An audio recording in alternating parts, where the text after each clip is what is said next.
Hello friends, आप देख रहे हैं आपका चैनल शेयर बाज़ार विद आयुष। और बात करेंगे दोस्तों इस वीडियो में किसके बारे में। Bharat cooking coal limited IPO के अलॉटमेंट स्टेटस के बारे में। दोस्तों आपको पता ही है आईपीओ का अलॉटमेंट आएगा आज के दिन। तो अलॉटमेंट कब तक हमको आता हुआ देखने को मिलेगा, अलॉटमेंट किस तरीके से चेक करना है हमको, ये समझेंगे इस वीडियो के अंदर। जानेंगे दोस्तों कि कौन सी बिट्स जो है वो रिजेक्शन का खतरा जो है उन पर है, नहीं रिजेक्ट हो सकती है उनकी बिट। तो आप लोग देखिएगा वीडियो को पूरा ज़रूर, लेकिन उससे पहले अगर अभी तक आपने दोस्तों चैनल को सब्सक्राइब नहीं किया है, फर्स्ट टाइम विजिट किया तो ज़रूर सब्सक्राइब कर लीजिएगा।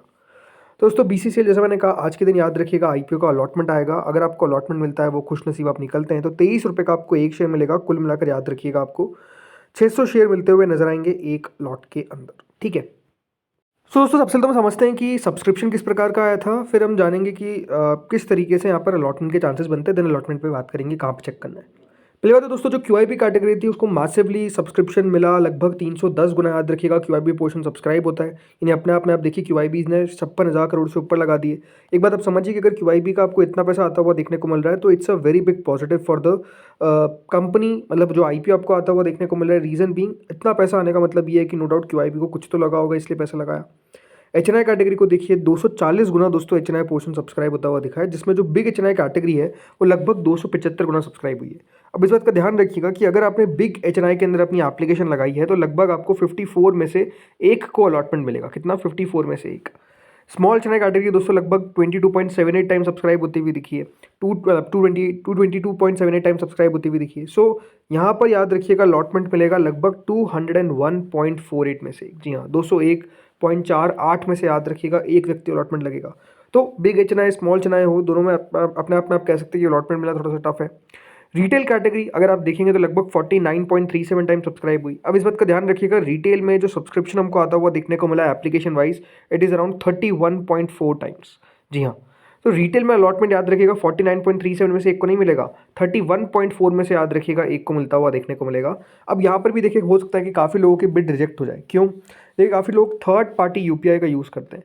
अब थर्ड पार्टी यूपीआई में होता क्या है दोस्तों, काफ़ी बार अलॉटमेंट आ भी जाता है, मैं ऐसा नहीं कहता कि अलॉटमेंट नहीं आता है, बट रिजेक्शन का भी खतरा वर्ग बनता है। अगर आपने अपनी थर्ड पार्टी यूपीआई से अपनी एप्लीकेशन लगाई है तो हो सकता है कि आपकी बिड रिजेक्ट हो जाए, ये एक कारण है, राइट। इसके अलावा एम्प्लॉय कैटेगरी 5 गुना। अब इंटरेस्टिंग बात आपको बता दूँ दोस्तों, जितना एम्प्लॉय कैटेगरी सब्सक्राइब हुआ है यहाँ पर भी याद रखिएगा बहुत रिजेक्शन है। बिकॉज काफ़ी ऐसे लोग हैं जो कंपनी के एम्प्लॉय है ही नहीं। जी हाँ, जो बीसीसीएल के एम्प्लॉय है ही नहीं और अप्लाई कर दिया उन्होंने। उनको लगा कि हम एम्प्लॉय तो किसी ना किसी कंपनी के, तो हमारे लिए अलग से कैटेगरी, बिल्कुल भी नहीं। ये बात ध्यान रखिएगा, ये एम्प्लॉय कैटेगरी थी जो कंपनी के सिर्फ एम्प्लॉय थे। तो इनकी भी बिड याद रखिएगा रिजेक्शन होती हुई देखने को मिलेगी, जो कंपनी के एम्प्लॉय नहीं है। लगभग 5 गुना सब्सक्राइब हुआ, बहुत अच्छा सब्सक्रिप्शन हमको आता हुआ देखने को मिला। प्लस शेयर होल्डर कैटेगरी दोस्तों 87 टाइम सब्सक्राइब हुई। इसका मतलब ये है कि 87 टाइम्स का मतलब ये है कि जिसने एक लॉट लगाया है उसको 87 में से एक को अलॉटमेंट लगेगा, और जिसने 14 टाइम सब्सक्राइब किया है लगभग आप मान के चलिए कि 6 में से एक को अलॉटमेंट मिलेगा। लेकिन यहाँ पर भी देखिए काफ़ी ऐसे लोग हैं जो कोल इंडिया के शेयर होल्डर थे ही नहीं, या फिर जिन्होंने जो था रिकॉर्ड डेट के बाद दोस्तों याद रखिएगा जो आईपीओ था, जो शेयर था वो लिया, बट क्योंकि उनको लगा कि हमारे पास कोल इंडिया है और पता किसको चल रहा है। ऐसा नहीं होता है, ये बात ध्यान रखिए, रजिस्ट्रार के पास सारे नेम रिकॉर्डेड रहते हैं।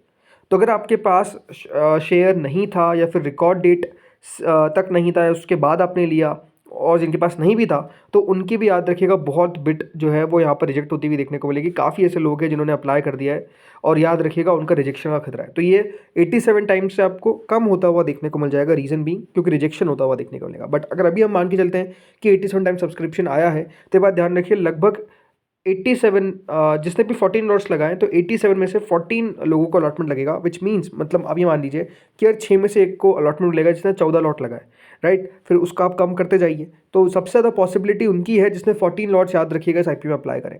तो टोटल इस तरीके से दोस्तों ये जो आईपीओ था ये आपको 143 टाइम सब्सक्राइब होता हुआ दिखा, कंपनी को लगभग 1,14,000 करोड़ रुपये मिले। तो ये तो हमने समझ लिया सब्सक्रिप्शन, ये भी समझ लिया कि रिजेक्शन का खतरा किनको होता हुआ नजर आएगा। अब समझते हैं दोस्तों कि अलॉटमेंट चेक कहाँ पे करना है। सो दोस्तों इस आईपीओ का अलॉटमेंट जो आएगा वो आएगा इस वेबसाइट पे जिसका नाम है के फिनटेक टेक्नोलॉजीज, ठीक है।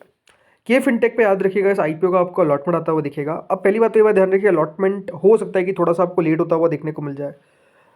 चांसेस ये है कि देखिए अलॉटमेंट जो है वो 10 बजे के बाद 10 PM के बाद हमको आता हुआ दिखेगा। इस बात का ध्यान रखना है आपको। अब अगर आपने यूपीआई के थ्रू लगाया और आपको बैंक की तरफ से मैसेज आ जाता है या फिर आपका यूपीआई मैंडेट अगर सक्सेसफुल हो जाता है तो ये बात ध्यान रखिए कि आपको अलॉटमेंट मिल गया है। या फिर अगर आपका यूपीआई मैंडेट रिवोक हो जाता है, क्या लिखा हुआ आता है रिवोक या फिर अनसक्सेसफुल, तो ये बात ध्यान रखिए कि आपको अलॉटमेंट नहीं मिला है। हो सकता है कि आपको अलॉटमेंट से पहले ही पता चल जाए, क्योंकि काफ़ी बार मैसेज भेज देता है।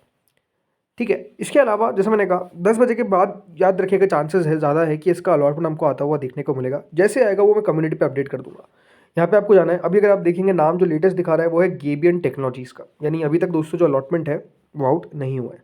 ठीक है, यहाँ पे आपके इजीली दोस्तों 3 ऑप्शन है, एप्लीकेशन, डीमार्ट एंड पैन। इसमें से कोई भी एक चीज़ पे फिल करिए, सबसे इजी होता है। आप अपना पैन नंबर डालिए, फिल करिए, सबमिट करिए, आपको पता चल जाएगा कि आपको अलॉटमेंट लगा है कि नहीं लगा है। एक और वेबसाइट होती है बीएससी की, बट वहाँ पर भी याद रखिएगा अलॉटमेंट जो है वो बहुत ही लेट आउट होता है, मतलब लेट अपडेट होता है। वहाँ पे नाम तो पहले ही दिखा देता है, बट बेटर सबसे वेबसाइट कौन सी होती है, रजिस्ट्रार की। तो रजिस्ट्रार की वेबसाइट पे आपको चेक करना है। तो इसीलिए चैनल को सब्सक्राइब कर लीजिएगा, नोटिफिकेशन बेल को प्रेस कर लीजिएगा, ताकि आपको अपडेट दे सकूँ जैसे ही इस आईपीओ का अलॉटमेंट आउट होता है। तो आप सबको ऑल द बेस्ट जिसने भी इस आईपीओ में अपना एप्लीकेशन लगाया। अब देखते हैं कि इन खुश नसीब लोगों को अलॉटमेंट मिलता है। इस वीडियो में इतना ही था। Thank you friends for watching this video.